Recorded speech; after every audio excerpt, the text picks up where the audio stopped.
Greetings, chess fans! I'm continuing my playlist Inside the Mind of a Chess Grandmaster. Naturally, you probably already have seen some of my previous videos, as this is where I walk through my thought process of my own games that I play over the board. Usually these are classical games, but this one is going to be a rapid game. I played it in Decisive, round number 4, and usually to every single game there's a story. And as it happened in this game, there was one element that changed the strategy for the game. What was it? You're going to have to see it yourself. Enjoy. Round 4. This is actually pretty funny, because I'm playing against one of the best youngsters under 18, Alexei Sadamovich. Very nice guy. Started to work very hard on chess past couple of years, and I think he has a bright future. I believe he was the Latvian champion under 18 or 16. Yeah, definitely at least once, maybe twice. I don't really know. So he's one of the hardworking guys. But this particular game is the last game we had to play before a break. And so that you can imagine how it was going on in the playing venue, we're playing in a park in Decisive, and there's about 150 players. We're playing the rapid tournament, and there's a 1-hour break after this round to go for a lunch. And where do you think those 150 players they're gonna go? Of course, to the closest cafeteria. And I already know this from the last year's experience, that the cafeteria is very, very crowded if you arrive there at the right moment. So if you play a pretty long game and you go to your lunch break, you're going to be standing a pretty long queue. And I'm talking like 30, 40 people in front of you, and every single 30 out of these 30, 40 people want to have their schnitzel. So you're having a very long queue of at least like 30, 40 minutes ahead of you. And that's why I decided I'm going to play a quick game. I'm going to play it very quickly. So what do? When you need to play quickly, you play your kings in and attack, of course. He played e6, he played c5. All of this is pretty basic stuff. Black is playing a very principled choice. I'm playing ready. I keep the opportunity to transpose the kings in and attack, which, by the way, is my chessable course. Number 4, I think. I wrote the chessable course, kings in and attack in 100 variations. So he played knight c6, knight e2, bishop e7, e4. I have played this literally hundreds of times. I'm not exaggerating it. And now he plays b6. So that you understand, the main line against the kings in an attack is black goes here, black goes b5, I go for a king set attack, a5, h4, b4, down h2, black goes at the queen side, I'll go with the king side, I'm attacking the king. So for me it's easier, because he's attacking a couple of pawns, I'm attacking the king. So for the rapid game, perfect. That's the main line. But as soon as he plays b6, now this signals something else. Black wants you to play e5. Like I played rook e1, bishop e7, he's not castling short. And if you play e5 at the wrong moment, like right now, you might run into a very unpleasant surprise of g5. g5, g4, h3, h5, queen c7, long castle, rook g8, and who's attacking who? This is the trick. But this trick works against unsuspecting players. And I'm a very suspecting player. So I did not fall for this. So I play c3. I keep the tension in the center alive. Play queen c7. I play knight f1. I couldn't really recall all the variations I wrote in my chessable course, but I was pretty sure it was something like this. That long castle is very dangerous. I play bishop f4. Bishop d6, I just take and I deliver a very basic fork, and after e5, I think it was knight takes on e5, takes on d5, the knight is pinned, and somehow this was winning. I don't remember how though. Was it like d4? I think I already mixed up. There's knight g6. I don't remember how. Somehow this was not working. Ah, wait, I remember. Knight e5, knight e5, d4. It was like this. So his position is collapsing. Yes. Immediately d4. And he can't do this. And if he plays queen d7, then I think I play knight e5, bishop e5, and play b4.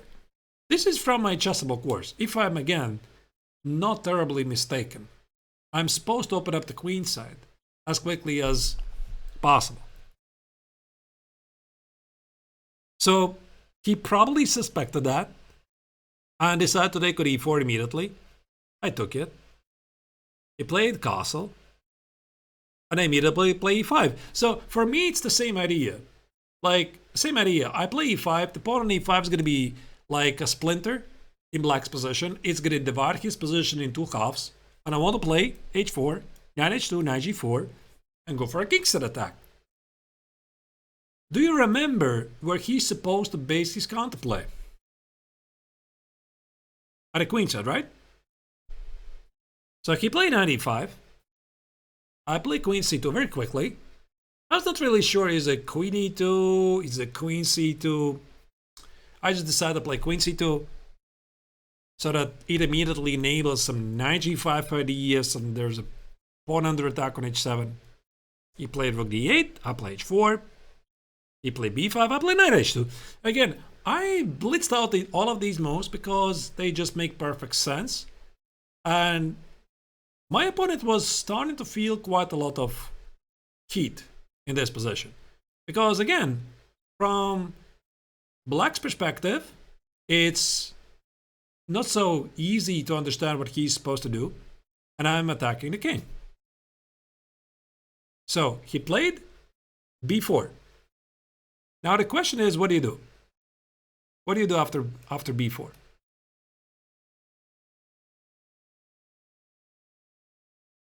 Initially, I was thinking here between two choices. I was thinking to play c4, to draw away the knight on d5, or just leave things be and go for a kickset attack. So c4, by the way, is a very common move for these positions. But here, black has a surprising resource. It's b3.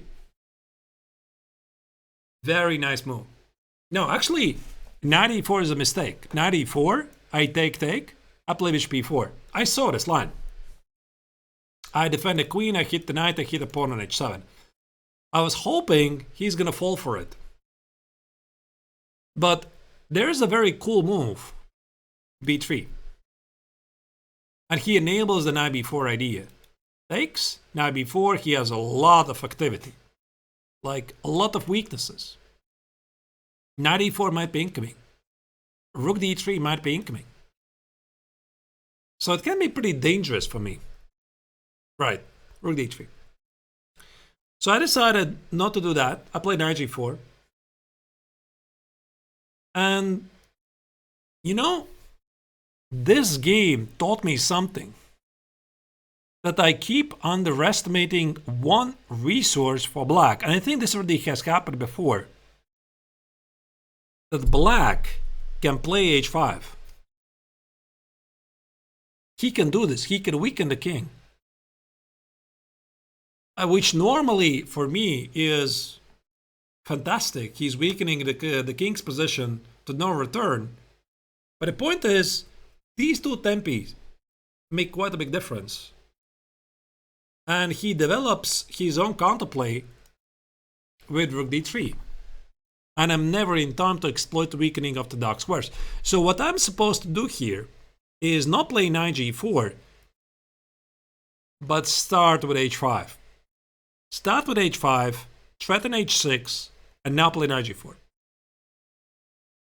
And now there's all kinds of ideas like rook e4, knight h6, rook g4, etc. So this is what I learned from this game. That I have to expect h5. Because it's something I have seen in online games already, at least a couple of times, but until this game, it did not really register to me that this move order is so important. And he missed it. Yeah, he missed it. He plays c4. I played knight g5. And yeah, here he just collapsed in one move, basically. So he should have taken with the bishop. Which is, by the way, a pretty cool concept, by the way. Look at this again. Bishop takes on g5. h5. How about that? This is why I will remember this game. So takes. Now the knight has to leave, and he enjoys fantastic compensation. Like, again, I'm not worse, but he is doing fantastic here, especially for a rapid game with a very easy initiative. So, like, I play knight g5 without a lot of thinking, but actually after bishop takes on g5, I have very good chances to get worse. And I was thinking originally maybe h takes on g5, but he just plays knight e7, knight f5, and kills my attack, and he's just better. Yeah, so the queen on c2 is pretty badly positioned actually for this position. Another lesson. So yeah, now I will know. I will know these two moves. Like, first you have to stop at h5. And the second thing is, after knight g4, c4, that you should never ever underestimate h5. h5 is a stronger move than I thought it is. But anyway, he blundered. Yeah, he played g6. I gave a check. This is why we do puzzles, ladies and gentlemen. I'm playing out of 7. Like, I saw this like in 3 seconds. Because I think I already had done some puzzles, or maybe I had seen a game. The point is obviously rook takes at f7, knight e6. Yeah, there's nothing he can do. So he played queen b6, and after that he just resigned. I think he was hoping for rook takes on f2 and bishop c5, but he forgot about his check. I'm collecting everything. So rook f2 was his last trick out of desperation. And yeah, he just resigned. So I won the game, and I got my chance to very quickly to be the first in the queue to get my schnitzel. That's the story. As all of you know, that after this game was the lunch break. Yeah, after the game, I shared some very quick thoughts with my opponent. So he was very polite. And I said to him that this line, from the black's perspective, for a rapid and blitz game, it's a bit dangerous. And this is probably something I would recommend to any improving player. You cannot play the same stuff for classical, rapid, and blitz. You should have different repertoire for rapid and blitz. For classical, you're fighting for the advantage. You're playing your top-notch choices. This is why you study chessable courses, you invest money in the courses for coaching, etc. You try to have as big brain as possible and basically win the game already at home. This is why you study openings. But when you're playing rapid and blitz, it's all about having the easy plan. And the easy plan very often involves a straight attack against the opponent's king. So that's why when you're playing maybe some very good openings, like this one, maybe it's a pretty good opening from the black's perspective, but it's very difficult to play in Rapid Blitz. Because I'm the one who controls the initiative, and during your little time, you don't have the time to figure out all the nuances. Well, for me, it's very straightforward. That's what I'm saying. What did I eat? Yeah, I ate schnitzel. I think so, actually. I don't remember.